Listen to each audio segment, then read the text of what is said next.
Bob called me up a couple of weeks before, or I think it was a week before Christmas, and said, "I'm doing, a story on the same old Christmas songs. Write me a Christmas song for the state of Maine." I went, "Yeah, that's kind of interesting. Maybe we could think about that next August." And they said, "No, I need it now. Just do it." A couple of years ago, I thought it might be a good idea if Maine had its own Christmas carol. So I got together with the best musical minds in the area, and in less than 2 weeks, we came up with the Maine Christmas Song. So we just did it because I didn't have any time to think about it, so I just wrote something. And then it was just going to be a little Bob Elliott story. And then it got put on the air and things just blew up. There's still meaning in the magic of Christmas, in the state where the Christmas trees grow.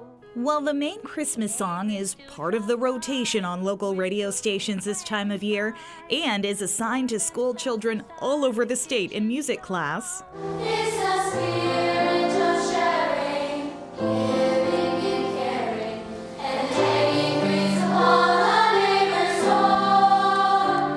It's the spirit of Maine and Christmas sun, from her mountains to her great Atlantic shore.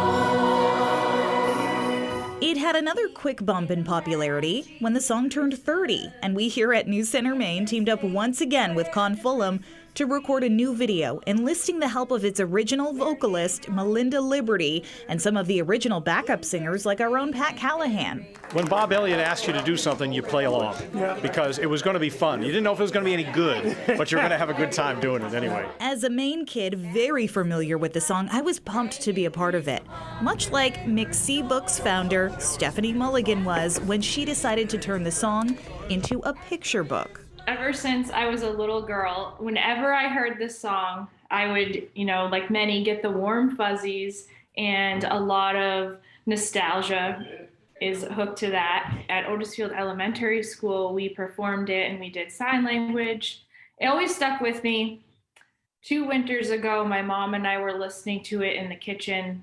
I started tearing up. She said, "What a beautiful picture book this would make." And we both said, "Oh, there probably already is one." And there wasn't. So I contacted Con and I asked for his permission, and I'm so glad that he did. Do you think the illustrations, the illustrations were just absolutely beautiful, done by Cynthia Baker. Do you think they really help drive the story that you put together in this song home? Oh, yeah, very much so. And Kismet actually is that she is the wife of a former college roommate of mine. Small world. Yeah. It's Maine, small Maine. Exactly. Why do you think there is so much nostalgia hooked to this? I really think that one thing that hits home is, everything that's happening right now in our world. And I feel that it sort of brings us back to the basics, and we had a lot of time to reflect upon that during the last couple of years too. Con, same question to you.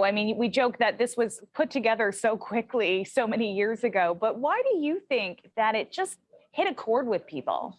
I think that the natural inclination for Maine people is to share, is to give, is to help, is to be a part of a bigger community. And I think that hopefully the song reflected that, and people sort of took it to heart.